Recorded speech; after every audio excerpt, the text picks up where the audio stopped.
Greetings from Tokyo, my dear friends. This is Daisuke, and I very much hope that this video finds you well and in good spirits wherever you are in the world. And please remember to take very good care of yourselves and stay strong during these times. And I'd like to continue with the Q&A.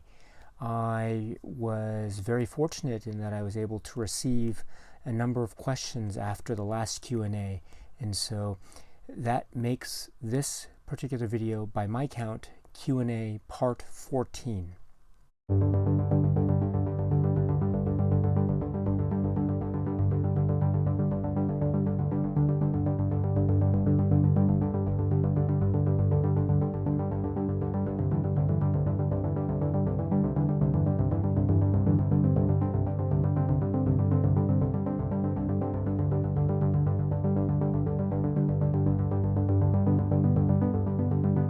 So the last question that I received, or among the last questions I received, are now at that video. So I'm now at the video where I asked for questions, and let's see. The next question is from Cody T. So hello, Cody T. I hope you're well. And you say, "Hello, Daisuke. I hope I'm not too late to ask a question. My question is, do you collect Eureka Blu-rays, and if so, are there any Eureka releases that you think are superior to their Criterion counterparts?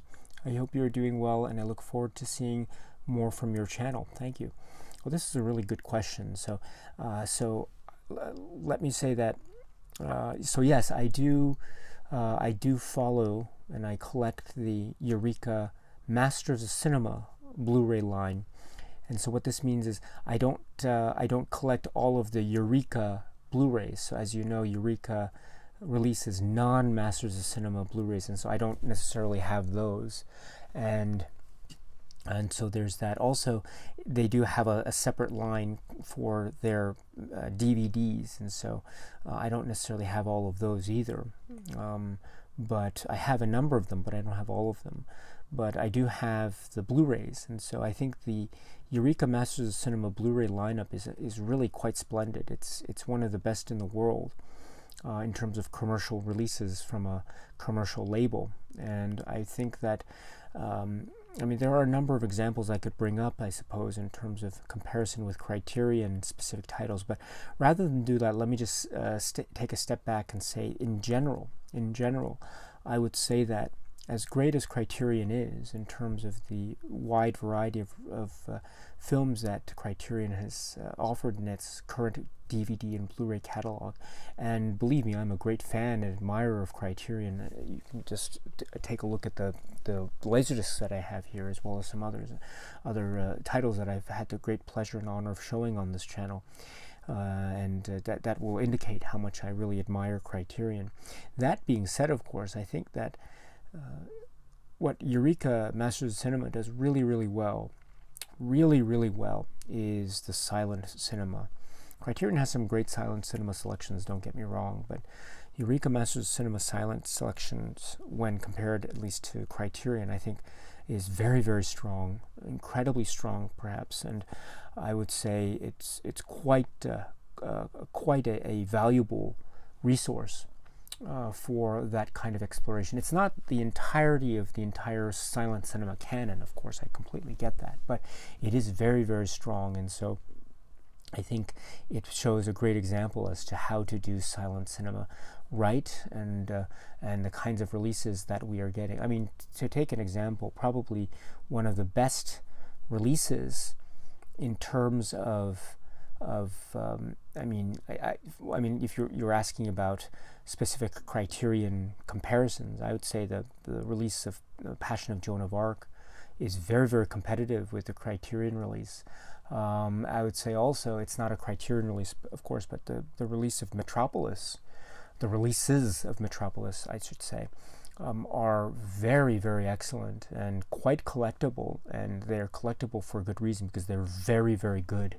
And so I think that's a great example. And also just some other, I mean, it has Sunrise. I think the fact that it has Sunrise is an indication of just how strong the collection is. I think the fact that Eureka Masters of Cinema has a film like Sunrise and say the Criterion Collection, at least as of now, does not, is, I think, an indication of this. Hopefully Criterion, that will change. I always hope for that. But and I think there are things about the Criterion Collection that I think are very, very strong, very, very strong indeed, and they might be a little bit stronger from a certain point of view than maybe what is the counterpart in Eureka Masters of Cinema. But that being said, I think Eureka Masters of Cinema's silent selection is very, very strong indeed. And so it provides a great example for labels like Criterion and others to try to emulate and to follow. But anyway, thank you very much, Cody T, for this great question, and I hope you are well. Thank you very much, my friend. And next is Aidan Good. So hello, my dear friend, I hope you're well. And you say, hello there, Daisuke. My question is, do you have any thoughts on superhero films? Because I'd love to hear the opinion from a film and cinema lover expert like yourself. Thanks again. Take care. Well, thank you very much for your question. And so I admit that I am not the biggest expert when it comes to superhero films, in the sense that I haven't seen the most recent film releases. And so, for example, I am not so good at all in terms of watching all of the MCU films. I haven't seen many of them. I've seen a number, but I haven't seen nearly all of them. I'm doing my best to try to get through them, but again, at the moment, I haven't seen many of those, and I haven't seen many of the sort of modern releases of superhero films. And so I haven't seen, for instance, Justice League, or I haven't seen, what was it, Batman versus Superman, I think, or something like that. And so I haven't seen those. I've seen the Christopher Nolan Batman films, and I've seen sort of the superhero films that were built up to the Christopher Nolan films, and as well as the Tim Burton Batman films and Richard Donner films, Superman and the like. And so I know superhero films from that perspective, but not the most recent examples of that. But being that as it may, I think that it's a great and exciting genre, and I think it's one that is obviously very popular, and I see them as being very important as well. It's always very important to have a kind of entertainment, and also a really sort of high quality entertainment that will sustain the market, because these films are also helping to have people go to the movies. And so this is also a very important thing, I think, for a certain part of the industry, or industries anyway. Does it benefit everyone in the industry? Of course not. I understand that, but my point is that it does have a certain sustainability, and I think that's very important. And also in terms of content, I think there's a lot to be said about if a superhero film can be done in a certain way. It can really lead to some really interesting results. And so I have nothing inherently against superhero films. I have nothing. I think they are great, just like other genres and other categories, or other types of cinema can be, which those can be really great.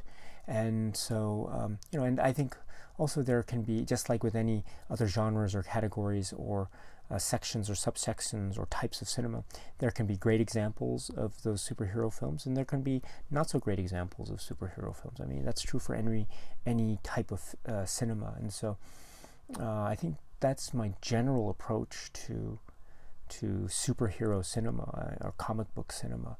And I think it's all worthwhile. And again, I'm also playing a lot of catch up too. As I say, I haven't seen many of the recent releases, just simply because of my own schedule and my inability to go to the movie theater as much as I would like. So that's all. But I am trying to catch up to the best of my ability. And so, so anyway, thank you very much. So the next question is CasualGlutton. So from CasualGlutton, hello, my friend. I hope you're well, and thank you very much for your question. And you say, hi, Daisuke, and greetings from Finland. I really enjoyed these Q&A videos and your film club live streams as well. I was wondering whether you are familiar with Finnish cinema, mainly Aki Kaurismäki. He is probably the only internationally known film director who makes films in the Finnish language. Rennie Harlin also hails from Finland, but his films will surely not find their way to the Criterion Collection. Hope you're well and stay safe. Cheers. Oh yes, so I have talked about this. I received a question like this, I think in Q&A number 1 or number 2 or something like that. And I believe at the time, what did I mention? The film, what was it? Inspector Palmu's Error. And so I had the great opportunity of seeing that some years back, and it was a very, very fascinating work. And so I was very, very taken with that. And yes, so and there's Kaurismäki's films as well. I haven't spoken about his films as much as I would like. Oh gosh, this is a great reminder. Thank you very much. I will try to speak more about his works here. I think they're really great. And you also mentioned, who did you mention? Oh, it's Rennie Harlin. So, I guess I'm not sure if his. I mean, he's known, I think, at least as far as I'm aware. I know of his filmography in terms of what he did in the United States and in Hollywood, so I'm not sure as to the entirety of his filmography, I admit, but I know films like Nightmare on Elm Street 4, the Dream, was it The Dream Master, and also what was that film called? That really fascinating film, Deep Blue Sea. Am I getting that title right? Deep Blue Sea. Yes, that is really one of the most uniquely entertaining, terrifying works. That's a very creative work in many respects. I was so surprised at how creative it was, and I was very taken with it. It's quite scary. It's not for everyone, that's for sure. But there's that. So, there are some others by him, but I think those are a couple in particular that I really enjoy. So anyway, yeah, thank you very much. And yes, I did speak a little bit about this in a previous Q&A, so Q&A number 1 or number 2. So SJS Films, our dear friend SJS Films, asked the same question. So anyway, thank you very much, Casual Glutton, and I hope you're well, and it's always nice to see you, as always, my friend. Thank you. Okay, so now we have Talkie Talk. So hello, Talkie Talk, and you say, hello, Daisuke. About a month or so ago, I was cleaning and organizing around the house, and I came upon a box of my old DVDs and Blu-rays, some of which were Criterion Collection films. It got me back in the mood to see what new films Criterion has released, and in doing so, I came across your channel on YouTube. I have to say, your channel has brought me a lot of comfort during these tough times. Your knowledge and love of all different genres and styles in cinema leaves me wholeheartedly impressed. Since discovering your channel, my passion for watching and collecting films has returned, hobbies of mine that were previously sitting dormant for many years. It has even got me interested in maybe posting my own videos on film down the line. I look forward to your videos every day, and I hope to join in on your discussions one day. If you don't mind, I would love to get your insight on a few topics. Sorry in advance for the long message and long questions. Okay, and then you have 4 questions here. Very interesting. So thank you very much for these great opening remarks. I'm quite flattered. So really, really very flattered. Thank you. And it's really my pleasure. It's always great to be able to meet new people and new film enthusiasts such as yourself. It really gives me a lot of energy and a lot of inspiration. So thank you, my friend. Thank you. And please continue to stay safe during these times. And with that, we have your first question, which is, what are your thoughts on the films of Seijun Suzuki? I don't think you have any videos mentioning his works, but I could be wrong. I own Tokyo Drifter, Youth of the Beast, and Branded to Kill, and I really find his works enjoyable. Do you think his works are more well received by Japanese audiences or Western audiences? I feel like his movies were quite different to other Japanese movies of the time, and his movies also have quite a lot of Western influences. So that is why I ask. Oh, interesting question. So thank you very much. So you're right. So as far as I recall, I don't have any specific videos on the works of Suzuki yet. I don't think so. And I've always been meaning to, because I really admire his work. Now, you said you have a number of his films was Youth of the Beast and Branded to Kill and Tokyo Drifter. So I'm assuming perhaps that those are the Criterion releases, and if so, then I think that's really good. I think, and you ask also about I don't know, did you mention Fighting Elegy? I'm not sure, but anyway, I think you also asked whether his films are more popular with Japanese audiences or Western audiences, and so I would say that I'm not sure. My sense is that his films aren't necessarily so widely super popular among maybe modern Japanese audiences today. I could be wrong, but I think there is a certain real great level of respect and admiration for his works, maybe within the Japanese cinema fan crowd, but it's really quite great and quite intense in a fantastic way, I think, overseas, and so I'm very appreciative of that, and I love that very much. We have a number of his films released here in Japan, of course, but we also get a number of his films released in outside of Japan. As you mentioned, you have a number, I think, of his films, I'm assuming from the Criterion collection. There are also, I would also recommend, if you have the opportunity, to watch his later work. His later work is actually quite amazing. It's really sights to behold, sights and sounds to behold and to experience. And I'm talking, I think, about his films. Perhaps the most famous works are sort of what's known in a really great Arrow video release called the Taisho Trilogy, Tsugoi Neru Waizen and Kageroza and Yumeji. And so these films, I think, have a certain kind of mystique and mysterious quality.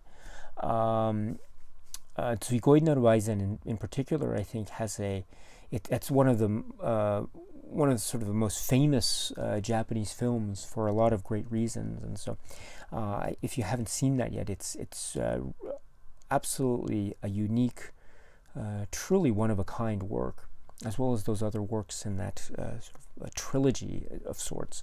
And that's a great one. And I used to have a copy, actually, of another of his later films called Pistol Opera. I don't know if you've heard of this one. That's a great one. And that's if you want to see, if you like Branded to Kill, let me put it that way, you might find a lot to love in the film Pistol Opera. And I think that's a fantastic one. Another thing about the Suzuki films, and he has, speaking of Pistol Opera and Suzuki, and also Tokyo Drifter, I am a big fan of those songs. Did I say thongs? I meant to say songs. I'm a big fan of those songs that are used in his films, in particular Tokyo Drifter, and also Pistol Opera. I think the song in Pistol Opera is called Psychoanalysis. I think the Japanese title is Psychoanalysis. I think that's what the title is, and so that's a really great one. If ever it's in karaoke, I always try to sing it. It's such a fun, hip, jazzy tune. And then the next song I really love is the song from Tokyo Drifter, Tokyo Nagaremono, and that's a song that it's not in all karaoke bars, but occasionally you'll find it in a karaoke place, and so if it's there, I'll always sing it. I love that song very much. And extra brownie points for anyone who ever, if we ever meet in person, you will forever have my respect if you can hum the first few bars of the song Tokyo Drifter to me. If ever I meet someone and they hum the song to Tokyo Drifter, then you will forever have my deepest respect. You have my respect already, but that'll just be sort of the extra cherry on top of the sundae, let me put it that way. So yes, so Suzuki films. I really should talk more about his works on this channel. I have been meaning to talk about Tsugoi Neru Waizen and also Kagerosa and Yumeji. I've been meaning to talk about those for the longest time, but it's just time has sort of prevented me from doing so. But maybe one of these days I should really get to that, as well as some other Suzuki films, in particular those that we find in the Criterion Collection, as well as other releases that we've seen elsewhere. So anyway, thank you very much, and I hope that this. Well, actually, no, you still have another question. So let me get to the next. The next question that you have is number 2, which is, for me, one of the most important parts of a movie is the dialogue. Okay? I always try to find movies which have unique or distinct dialogue. The reason being is if words are used in a certain way, it can really heighten a movie and draw the viewer in. For example, the Coen brothers movies always have such sharp dialogue and recognizable scripts. I've heard that the Coen brothers even denote every pause and stutter that a character is supposed to exhibit. Mike Leigh films also have great writing. There are many others I could name. Who are some screenwriters that you are fond of? Oh, that's interesting. So I do have a great admiration for the works of the Coen brothers, as you mentioned. You mentioned the stuttering. I think a great example of that I always find really interesting is Fargo. I'm sure you've seen this film, but Fargo is such a great example of how characters stutter in that film. I think with a great sense of reality, but it's not quite real life, because there isn't any necessarily overlap of the stuttering, and there's no overlap of dialogue or no interruption of characters speaking over each other. It's very precise, it's very succinct, but it also is a mimicking or it's replicating those cadences or styles of speaking, which is really great. Jerry Lundegaard, what a great character that is, by the way. Wow, gosh, one of the great characters, Jerry Lundegaard. But anyway, and then you mentioned also Mike Leigh. I'm a huge fan of Mike Leigh. I find his works to be utterly absorbing. I encountered the film Secrets and Lies at a fairly early age, and ever since then it's been a great experience ever since. Secrets and Lies, that's also a great example of dialogue. But there are so many to choose from, too many perhaps, but one that's in my mind lately is David Mamet. And the reason why it's in my mind lately is because I have the film Glenn Ross in my mind and in my thoughts lately. It's a film that I've seen so many times growing up. I saw that film so many times when it was released on VHS tape. It was a rental, and I saw that so many times, and then now I've been able to watch it again recently, and it still packs a wallop. Some of that dialogue is just electric, and there's a lot of swearing, of course, so I probably can't repeat some of the juicy lines of dialogue, but put me on the Cadillac board, or will you go to lunch? Right? Will you go to lunch? And oh gosh, so many to again. If it weren't for the swearing, then I would be able to say more.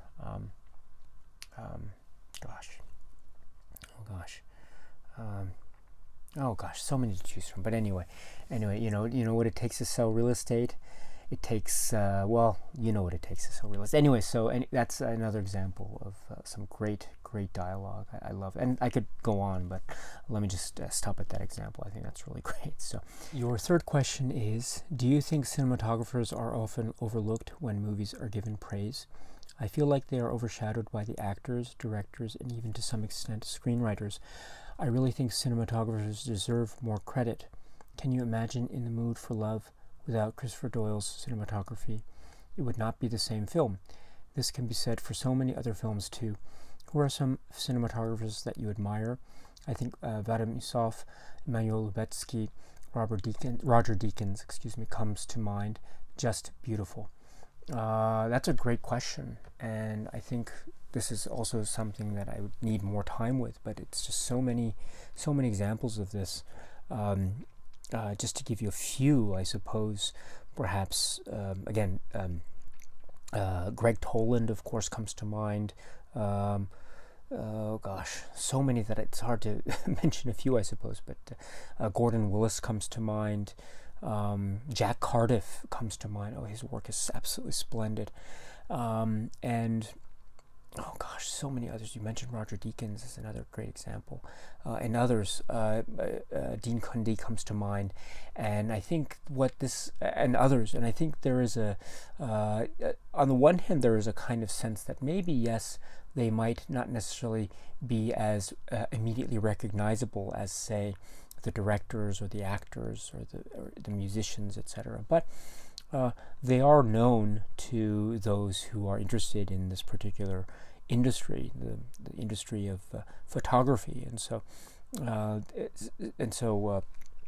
there is great recognition for that, and I'm really quite happy with that. So yes, I think on the one hand, they might sometimes get overlooked, but on the other hand, I don't think so, because there are plenty of people out there, even among casual film fans, who will still be able to appreciate the art of the cinematography. So I'm very confident in that. So, but what a wonderful question, my friend. Thank you very much. Fourth and final question is: I had to toss in one last question for fun. What is your favorite 007 gadget of all time? Thanks again for your great channel, and sorry again for the giant wall of questions. Best regards. Oh, no need to apologize at all, my friend. Thank you so much for asking the questions. I think they're really great and a lot of fun, and so I really appreciate it. Thank you. What is your favorite 007 gadget of all time? Well, I suppose there are so many to choose from. I like the idea. I know it's on the more unbelievable side of things, perhaps, but I always liked that invisible car in Die Another Day. I always thought that was a really neat idea. What else? Oh, Live and Let Die, the watch, Roger Moore's watch. It's a Rolex, right? And so that'd be really cool to have. And it would cut through rope, and it's magnetic and all that stuff. So I thought that was really cool. I always wanted one of those. It's not necessarily, well, actually, I don't want to talk too much about that. I'll save that for later in the James Bond film discussions. But what are some other ones, I think, that would be interesting? Oh, the Thunderball breather. I think that would be one to have, the underwater breather. That's really cool. And, oh gosh, what would be another one? It's probably, I think just for the sake of being able to ride it, I'd love to be able to ride Little Nelly from You Only Live Twice. I think that would be such a fun thing to do. Maybe not so fun if you have other helicopters attacking you, but just as a nice fun time, maybe a nice fun Sunday afternoon, just riding Little Nelly in the sky or something like that for 30 minutes or so. And what else? What else would be interesting? Oh gosh, so many to choose from. That's one of the great appeal points of the 007 film series, is these gadgets. And oh gosh, there were so many interesting ones. Like there are all these other ones that were in the background of some films that were really quite funny. Stinging in the Rain. You remember that one? Or the one with the huge knife. I think it's a seat or saddle or something, and a huge knife goes up there, which I thought was pretty. I don't quite want to imagine the ramifications of that. But anyway, there are so many interesting ones that are out there. But what are the ones that James Bond uses a lot? Oh yes, the little thing that he has in Moonraker, right, with his wrist. I thought that was also very cool. That's very, very useful. And I suppose another one would be, I guess well, actually, I'll leave that one for a later discussion of James Bond films, because I will be talking about James Bond films a little bit more on this channel. So, but those are a few that come to mind immediately, I suppose.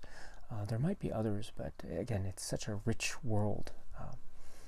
these gadgets. And so there's that. Oh gosh, and I suppose I could say, oh yeah, well, again, I should save my comments, but there are so many others that I really, really admire. Yeah. But anyway, sorry about that. You've gotten me thinking about James Bond films again. So there's that. I suppose also I do like pens, and so that might be an interesting one. So I think we saw. Oh yeah. So there's the pen from Never Say Never Again. So that might be another interesting one to use. But anyway, so thank you very much for the questions, and I really appreciate it, and I hope you're well. So thank you very much. Okay, so with that, my friends, that's it for all the questions that I have received. So that is, I believe, it as far as the Q&A. So thank you very much for asking the questions. I really appreciate it, and thank you for your time, and thank you for your interest, and thank you for going to all the trouble to ask these really great, interesting questions. I'm very, very flattered, my friends. I'm very flattered indeed. And so with that, please continue to be well and stay safe. And please continue to watch a lot of great, great movies. Thank you once again for your time, and cheers.